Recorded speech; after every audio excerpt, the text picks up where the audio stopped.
Donald Trump has won the US election. So what does this mean for Israel? First, let's look at Trump's track record.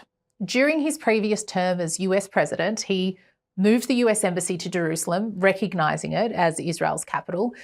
He ended past US criticism of West Bank settlements and potential Israeli sovereignty with over 30% of the territory as part of his proposed peace deal. He crafted the Abraham Accords, normalizing ties with 4 Arab neighbors.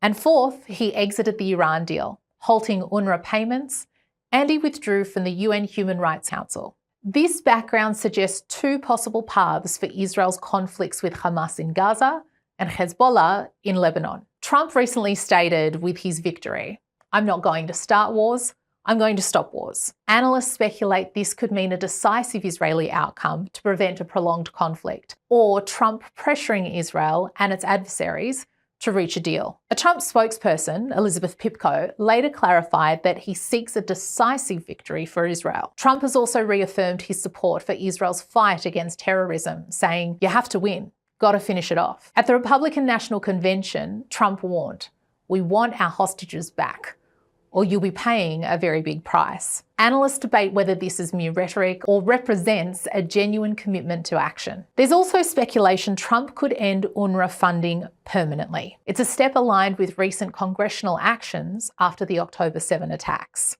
Now, turning to Iran. In a congratulatory call, Israeli Prime Minister Benjamin Netanyahu praised Trump's re-election as history's greatest comeback and a recommitment to the US-Israel alliance, with both leaders discussing the Iranian threat. Former Israeli ambassador to the US, Michael Oren, notes that Iran fears Trump's unpredictability, especially after the US withdrawal from the nuclear deal in 2018 and the assassination of senior IRGC commander Qasem Soleimani in 2020. Under Democrats, Iran felt less pressure.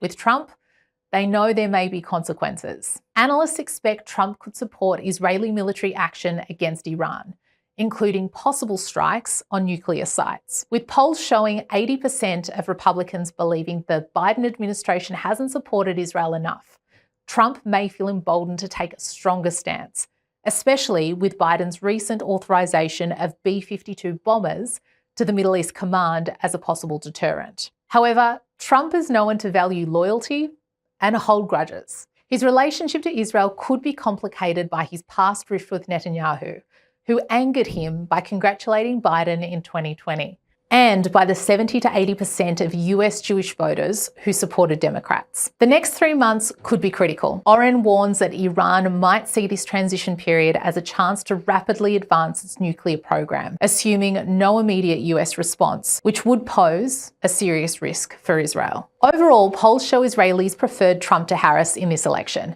and many will be hopeful that his election will lead to new opportunities to both build the US-Israel alliance and enhance Israeli security.